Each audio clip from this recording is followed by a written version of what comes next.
Good morning. It's a special edition of Concert Talk with Danny, meaning Eddie G's Music World, but the show is about Danny's concert experiences. He's had quite a bit, and he wants to talk about it. So this is June 7th, 2019. I am going to endeavor to reach the man on the phone, and then we'll start it going.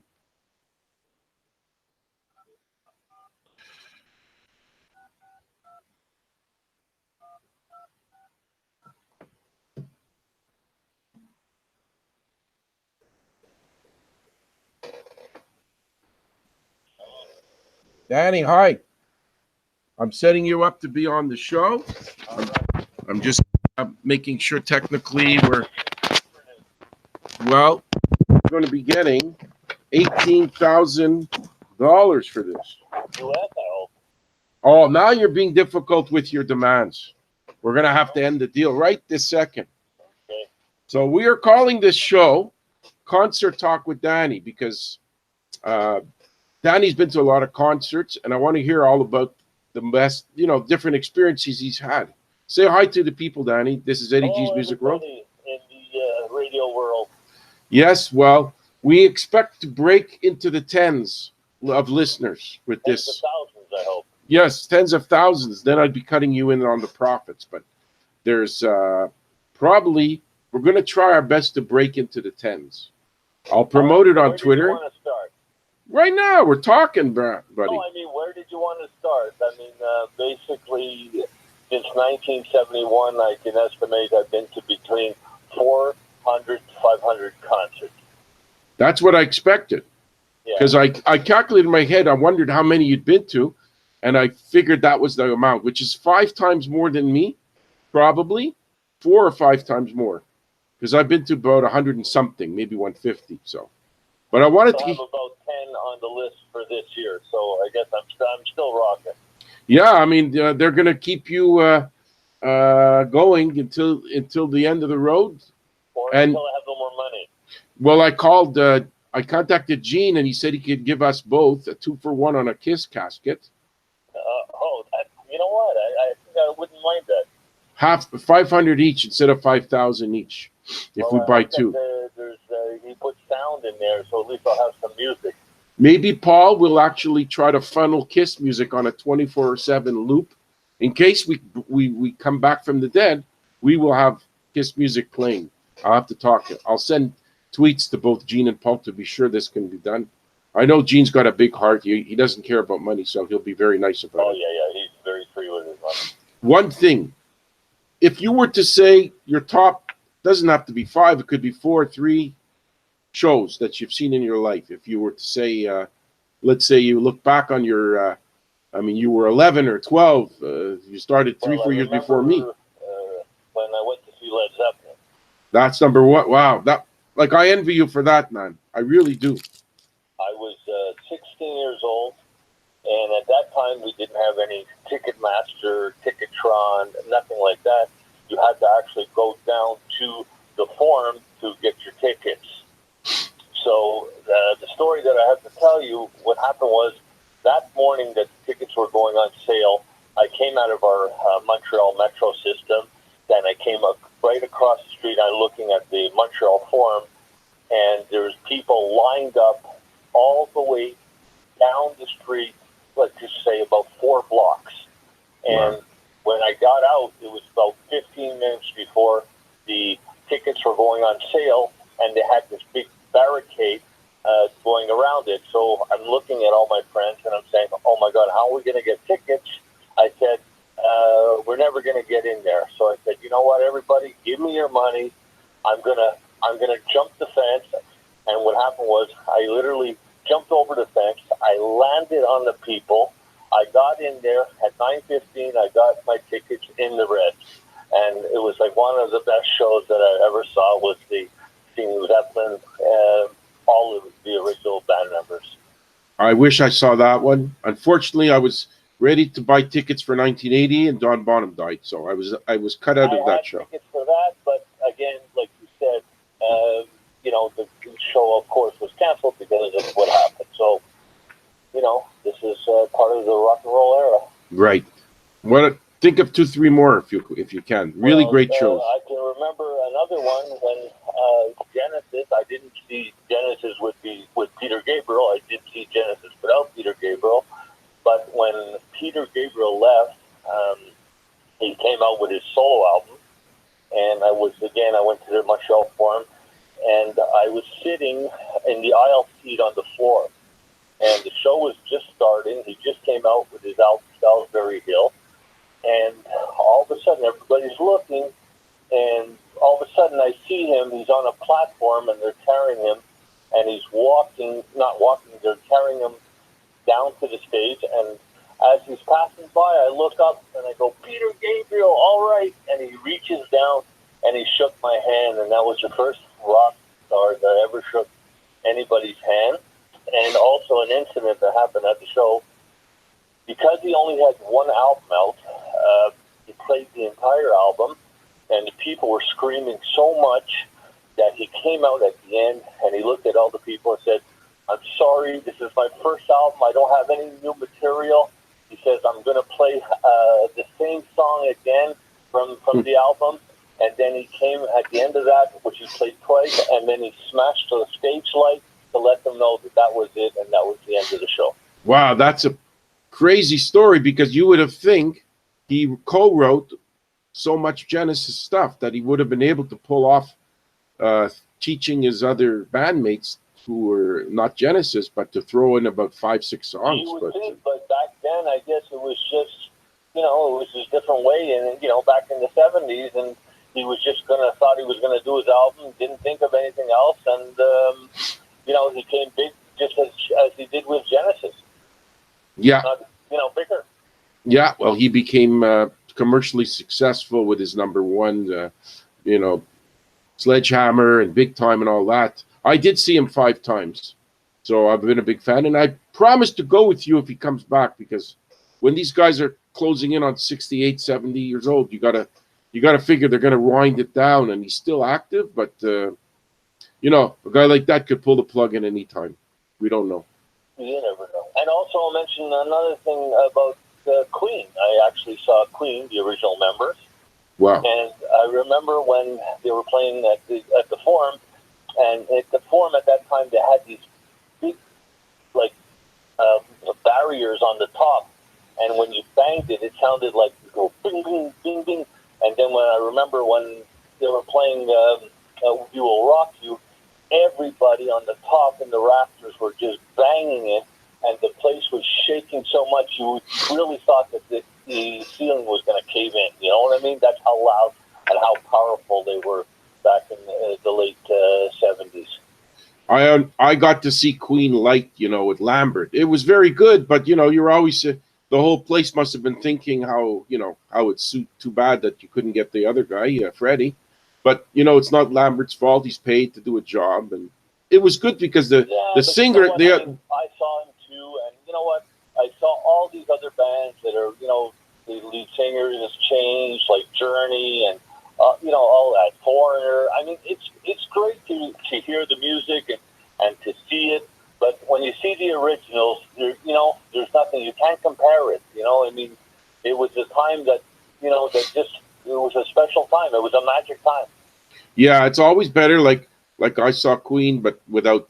I saw Pink Floyd, the original, back in 1977 at the Olympic Stadium. Yes, I also saw them at the Big O at that time. So why didn't you come say hi?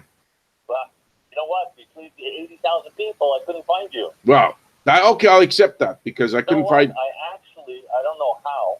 Okay, but somebody gave me. I have it on 2 CDs. The whole concert from that night. That I'd like to see. Yeah, well, you mean you like to hear it? You like to hear it? Yeah. I think I did hear part of it on. It's like unbelievable. Even when Roger Waters told everybody to shut up because they were making so much noise with the firecrackers and everything, it's even you could hear everything. You couldn't believe the recording, the sound of this. From back then, I don't know how they did it, and it's so clear for a bootleg that's out there. I came late to the show because I went with a friend, and we didn't have tickets, but we saw a bunch of characters burst through some doors, And I told my friend, he was shy, he didn't want to do it. I said, dude, you're going to get one shot at Floyd, and you better do it. So I said, let's go through the door. There's no guards. So we burst in, but we were, of course, it was a sea of people. I've never seen that many people in a show in my life. It was bursting. We were standing. We couldn't even get a seat. But we saw it. We saw it. We saw the animals floating. It was the animals tour. And, yeah, well, you saw the pigs and everything. Right. Sheep. And a friend of mine that I didn't know yet, I only knew him about a year or two later, he bumped into David Gilmour, who could see that the guy was a fan. And he says to my friend, can you go get a birthday card from my wife, go to a store and come back and I'll pay you the money to do it. And my friend said he went and bought him the card because he had to mail it off back then, 77. There wasn't any emailing or shit, you know. So he did it for Gilmour. He helped him out. I would have done it too. You know, I'm going to tell you a story about to change the subject a little bit. Of what I wanted to mention to you was I did meet Alice Cooper. Yeah, I was going to ask about celebrity meetings, so you might as well go to it. Alice Cooper has been my favorite from all time. Alice Cooper.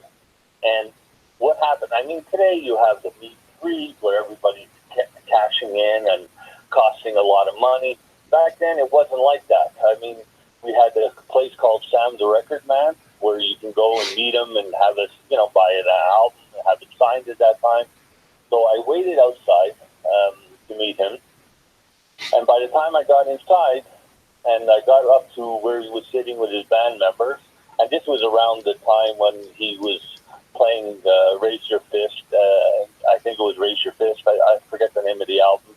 And I looked at him and he looked up at me and I said, of course, Alice, it's great to meet you and everything. And I said to him, Alice, are you going to be playing anything from the Muscle of Love album? He looked up at me like surprised, like, why would I pick that, at that time? And he says, we're going to play a lot from Killer and, School's Out, $1 Billion Babies.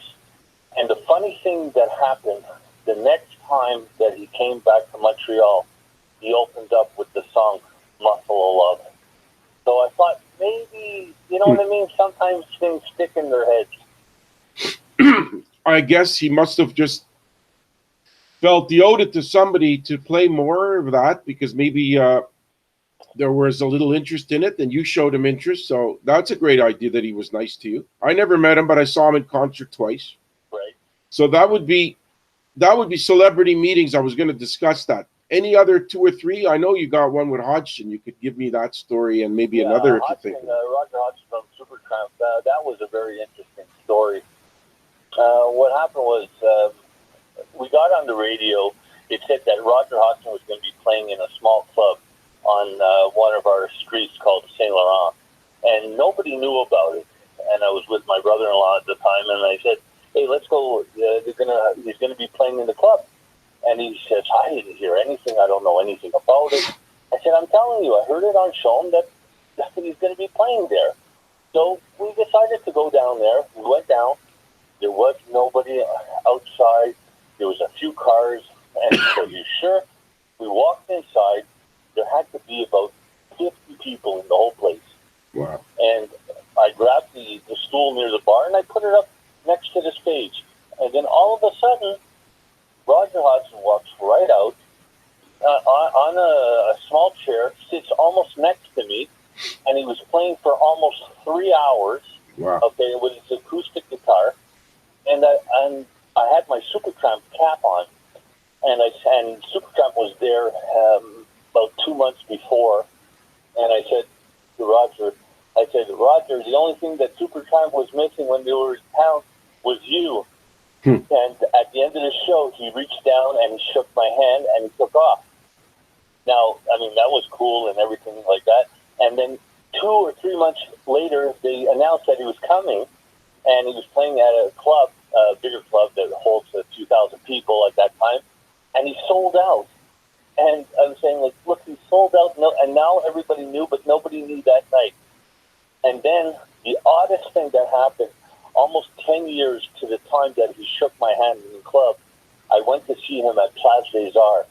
And this place holds about 3,000 to 5,000 people. I'm not sure exactly, but it was sold out.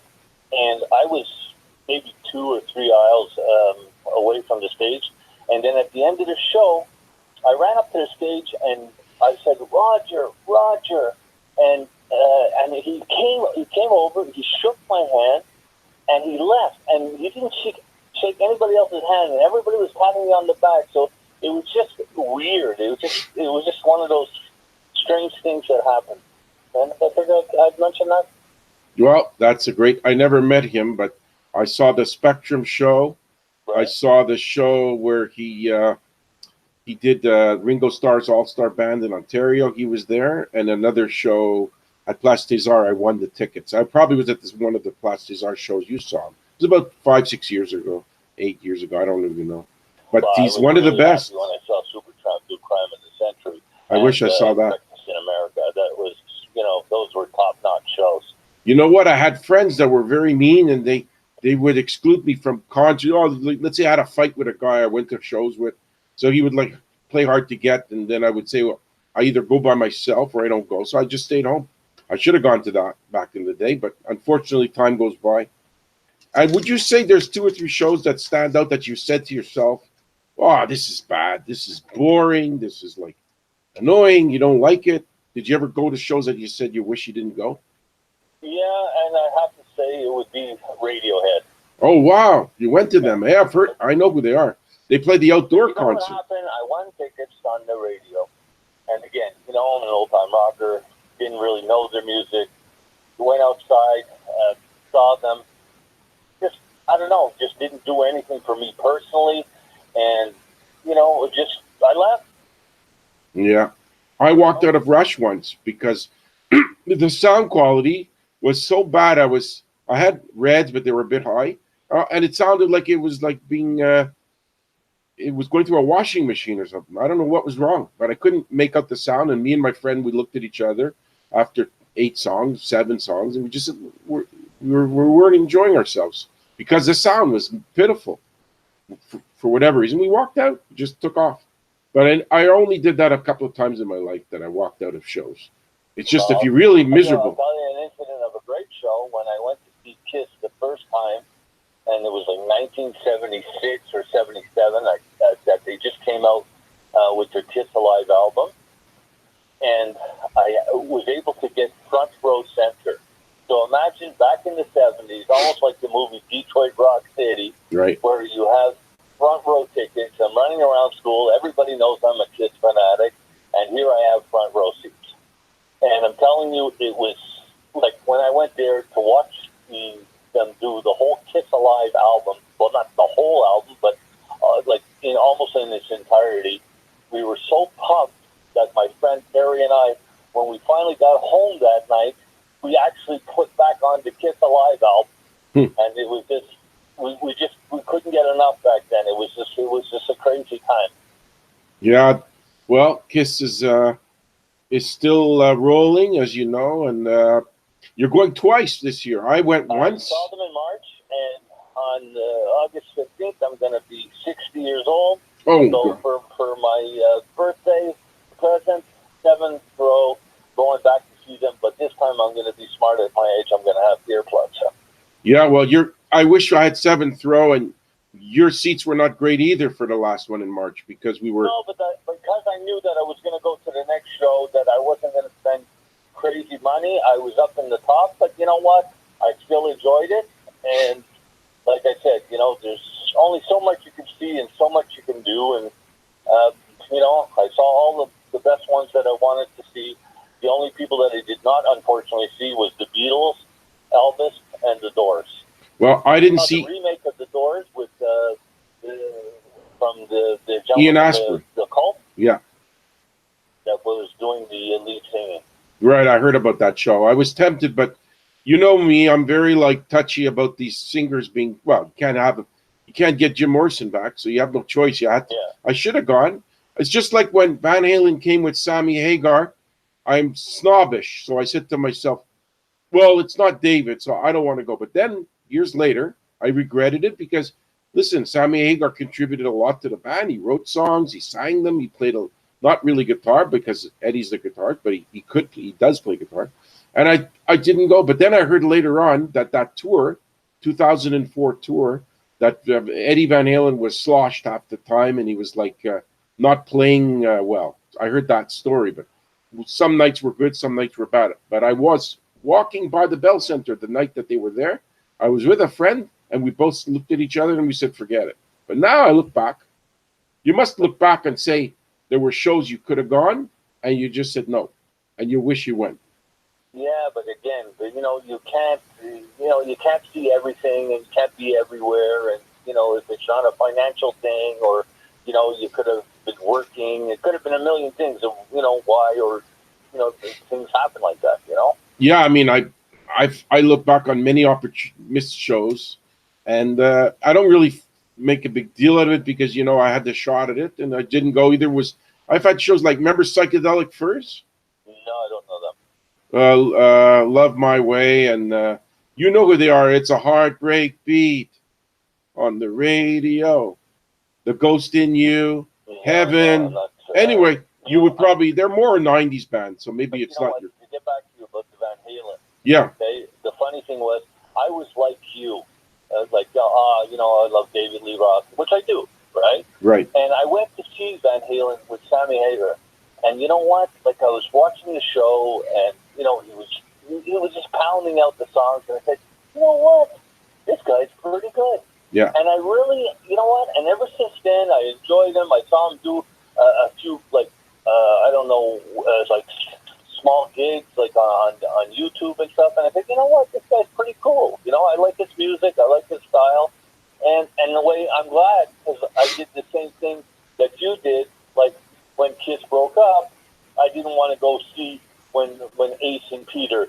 And then, after a while, I finally went to go and see Kiss, like, with your other members. So I had that same thing, but I sort of let that go. You know what I mean? I stopped with that kind of feeling.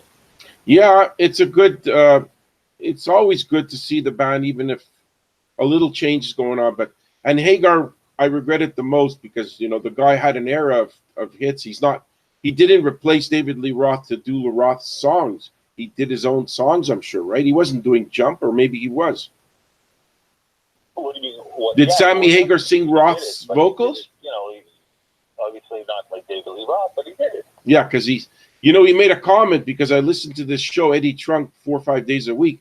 He said, this is Sammy Hagar said, I can sing Roth's songs, but Roth has no ability to sing the songs I sang. So he's saying he had a better vocal range. And let's face it, I saw Van Halen in 2007.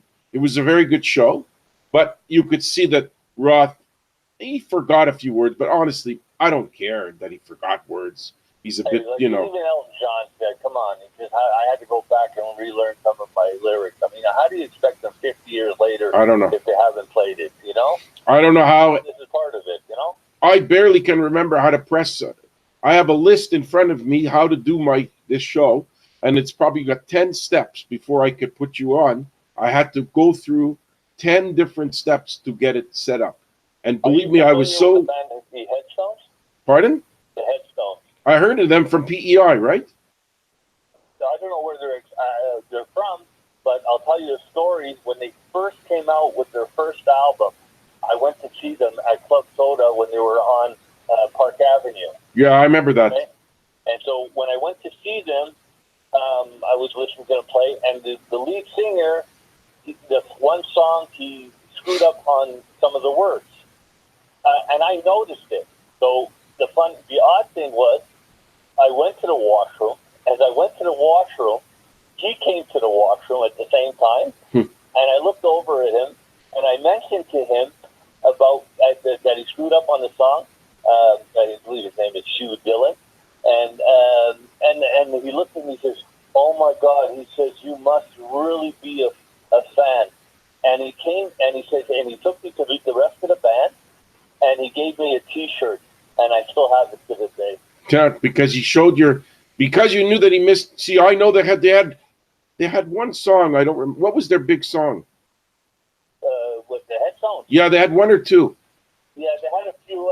To tell you again, this is like 30, 35 years ago. I don't remember. And I don't remember either, but I once saw Simple Minds, Jim Carrey, the singer. This is at Metropolis, now M. Telus. And he stopped the song after 25 seconds. He says, "Stop, stop, stop, stop. I screwed up the words. I want it started again." And you don't see that very much, but nobody cared. It was an amazing show. The guy was in his 50s and he was singing like, you know, a young man. And he still did a brilliant show. Let's see if here's a trivia question out of the blue. What do Ray Davies and Jim Kerr have in common? It's a music trivia. I have no idea. All right, I'll tell you. And I met Ray Davies, and I tried very much to reach Jim Kerr to meet him, the singer of Simple Minds, but they had a barricade because this was after Marwa, all the violence with Marwa. When the guy shooter came, they upped the security at the Metropolis. Do you know that, eh? So in the back, they don't like little people bugging rock stars anymore. They had like a barricades up to their bus and nobody get near them. But here's what they have in common. They both made a child with the lead singer of a band, a woman, obviously, lead singer of a very popular band. Now let's see if you can get it. Oh, wait a second. I remember the song was called "It's All Over" by the Headstones. What was it called? It's All Over. Okay, I'll have to look that up. Okay, I just remembered now. Sorry, continue what you were saying. Let's see. I gave you the hint that Ray Davies of the Kinks and Jim Kerr of Simple Minds both made children with the same woman who is a rock star. Yeah, I don't know. The Chrissy Hind of the Pretenders. Okay, but I wouldn't know that. Yeah. Not only that, the record is 3 famous musicians with Kate Hudson's made 3 separate kids with musicians. One is a new band that I never heard of, her latest child, because she's like 42. So she's that one I didn't know. Like they mentioned the guy who made the kid with her, but it was from a band that I didn't know. Yeah, but the one before, I know more about the music, and when you go into depth, like when you're going into this one and that one, it's that's a little too far for me. I'll just tell you who it is. The first one was the singer from the Black Crowes. Okay. Made a kid with her, and then you've heard of Muse, right? Yeah, but I don't really know them. No, but he made a kid with her, and now it's like she's got a rock. She's gonna have a band. She's gonna raise a band of kids. They all have fathers in the music. Like they play. That might be the record. 3 kids with 3 separate music acts. 2 of them I know, but imagine she's got to think she was on Howard Stern. She says she loves artists and musicians, but she's running out of time. I don't think she's going to get a 4th player now. It's getting late. But let's say if you were to, did you ever see an opening band of a for a concert, and then later on, all of a sudden they blew up and became like this? I'm not talking about a headlining band, like an opening band, and then all of a sudden, years later, they became the big stars. I think that happened with Cheap Trick, if I'm correct. Okay. I saw them as a backup, and then they came next time, and they came by themselves. Right, because Cheap Trick they opened for Kiss, I know. I didn't go to that one. Okay. But then later on, they became an established band, and of course, Cheap Trick, I've seen them 5 times. Did you get caught in that horrible rainstorm in that stupid Man in His World with ZZ Top? You were there, right? Yeah. I left. I left too. It was, but my friend told me that after, because I went with this guy another Terry, and he said as soon as I left, they played all their old songs, because these assholes played their entire album that was out, right? And nobody cared. The album didn't do well. It's called Milk and Honey or something. So it wasn't that interesting because I didn't know any of the songs. But then if you want to go back a little bit, I have a memory. I remember when I was my second concert. I was 12 years old. And I went to see Black Sabbath. Oh my God! And when I went to see Black Sabbath, they only had 2 albums out. Right. And Ozzy was like 21, 22 years old. Right, he would have been. He came out on stage, and he was all dressed in black. He had his long hair. He had a big cross on. And I remember he came out and he screamed and he yelled to everybody, "Are you high? Are you high?" And then he goes, "So am I." And then he just started going into all his greatest hits at that time from just that album. So it was like, to think now that I'm going to see him next year, and he's like 70 years old already. I mean, it's time just goes by too fast. Well, it is, because of course I remember that, and I saw the Black Sabbath reunion 2016, I think. Right. And that was a great show. And I was going to go to see Ozzy on this last tour, but of course he fell down and hurt himself. And then because they're so focused on making sure they don't miss a buck, they said, keep your tickets. You know, they weren't willing to give up the money that they got because it goes to them, because then they would have to refund everybody, and then hopefully he'll be okay in a year. Well, probably will be. I mean, the guy's supposedly clean, so you would think he's not up to any bad tricks anymore. My ticket for next year, so. Yeah, you kept them. I didn't buy them. I was pondering the. By the way, on a side note, I'll ask you this: in August, the Iron Maiden, I'm going to go with a guy, but you're welcome to join me. But it's going to be like a complete treasure hunt. We don't know what's going to happen, if we could come up with seats or not. Because what's going on is Iron Maiden tried to tell you for the Iron Maiden, my son, he ended up buying it on the phone for the Father's Day, so that's why I'll be going with one of my boys. Okay, I didn't know that transpired, because but he's going to wait for the day before for them to send him the tickets, right? Yeah, they don't. He doesn't care. Yeah, no, it's probably okay, because what happened was I called Evenco. And I said, what if I bought him off the street? And the guy sent me the tickets through my phone. And she says, well, if you trust the guy, you'll probably be okay. But if you don't, then the guy starts sending it to all kinds of characters, you're going to get stuck. But right. I'm assuming from what she said, and I tried in the last few weeks to buy them at Evenco, but they're only like in the back of the stage. So it's like crazy. I'm going to be behind the speakers, behind the band. You wait a few days, before the show, or at least a month before, and you're going to see they're going to release. They always do. Well, right now there's slim pickings, because I check every week, and it's like, when I had a shot at it, I told you, and I told the audience, whoever's listening, that I just could not figure out what the method was. It was a bizarre technique that I'm not used to, having stuff emailed to phones. Yeah, but get used to it, because that's the way it's going to be. Yeah, it looks like we're going to be dealing with tickets at all, and just bring your phone, and it's got the barcode, and that's it. But you see, the scalpers, and that's the way it's going to be going forward. The scalpers claim, because I spoke to 2 or 3, that they still will be able to send it to you, because they're going to have it on their phone, and they can transfer to the people that pay them. So I'm going to end up going down. I'm going with another guy who wants to go, and we'll try to go, because they're getting old too, these guys, and they put on a phenomenal show. Right. And they're worth seeing one last time, at least for me. You and I have a different attitude. You're going to go see them 27 times, because if you like a band a lot. Me, I kind of tend to go along in their career, and when they get to a certain age, like Deep Purple, I say I put them out to pasture.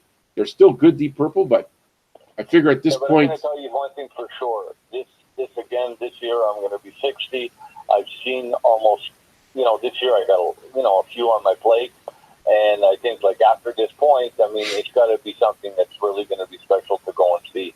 Because, again, I'm not going to go and, all the great ones have sort of went. And the new music I'm not really into. And it's going to really be, going after this year is going to be, it has to be something really exciting for me to go. Unless it's a small gig at a club and, you just want to go, to get out. But, to go and start paying $400, $500, $600, I mean, it's getting ridiculous. I paid $5.50 to see Black Sabbath. I mean, wow. Imagine. And I saw Nazareth in 1974, my first show. Right. I can't imagine what I paid. It must have been $10 or less. But I remember I couldn't go to see Yellow Brick Road. Somebody had tickets for $16.50. I didn't have it. Imagine back then, $16. We were kids. We didn't have money. We didn't have jobs. We were in school. Our parents weren't shelling out big. My father, what did he give me when I was 13? $3 a week to go have a bag of chips. That's all I could get out of him. Later on, we worked. My first show ever was Chicago. I was 11. Wow, my first show was 14. And then they only had the Chicago's second album. Now I can figure up to 30 or something odd. So you saw Terry Kath. Yeah. I'm really glad. They were really fantastic. saw them about 2 years ago when they came with Earth, Wind, and Fire. Oh yeah. It was a fun show. You know what? I was surprised because I didn't know what to expect. And you know what? If you go with it to enjoy the music, and don't start saying, "Oh, this person's not there and this person's there," then you're not going to enjoy yourself. If you're going and the music is there and the atmosphere is good and you feel good, it's like when I went to see Journey. I mean, I saw the original Journey back. Oh, you did with Perry, you lucky guy. I wish I saw them. I saw just when they came out with the Escape album. Were they good with Perry? They were fantastic. Wow, I'm killing myself I didn't go to that. But. Yeah, and then I know that Journey came a few years later with a guy that looked like Steve Augeri. Yeah. And you know what? I know it wasn't the original, but again, if you let yourself go to enjoy the music for the music, it was a great show, you know. But still, it wasn't the original, but it was still a great show. Yesterday, I was listening to the Eddie Trunk show, and on the phone with him was Sebastian Bach from Skid Row. And you know what? He was yelling at Eddie Trunk, the guy who has the talk show, right, that he should stop criticizing Kiss because only two guys are there, and he should just let his hair down and go and enjoy the show and stop saying all the time, "Oh, it's not this guy, it's not that guy," because he's mad that Tommy Thayer and Eric Singer wear the makeup of Peter, Chris, and Paul and Ace Frehley, that they're disguising themselves. So he's such a purist, Eddie Trunk, that he's pissed off at Kiss because they don't have those two guys, and the other two guys were dressed. And Sebastian Bach was screaming at him, "Just forget it." Remake of the Doors. Pardon? Okay, the Doors of the 21st century. Right. You know, Ray Van Zurich was there, Kruger was there, and of course, what's his name from the Cult was doing Jim Morrison. And you know what? It was such a fun show just to hear the music. You know, it was fantastic. And then you had Manzarek was still alive, so you got the keyboardist. Yeah. I was on the fence with that show. I was on the fence, and I was just about to go, and I said, I can't take this other guy. I love the Cult, who you just saw. Asprey's a great singer. He looks like him. He's the perfect choice.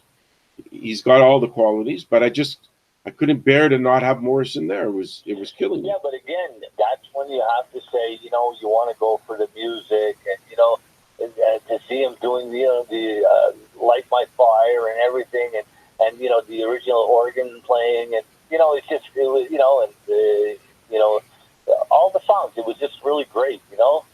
Densmore wasn't there either. He opted out. I saw an interview with John Densmore.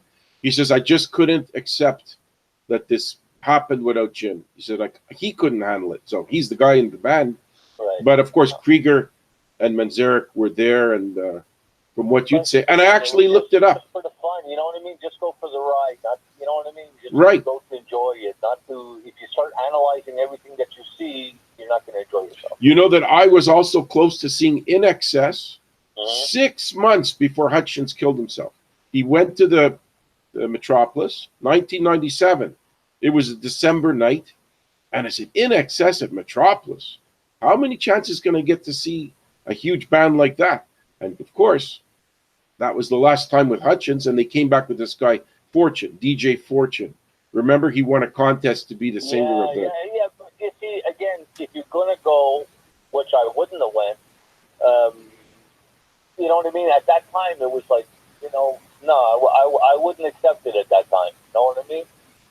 Why wouldn't you have done that one? In Excess with the original guys, you know? But you could have gone with the original guy, 97.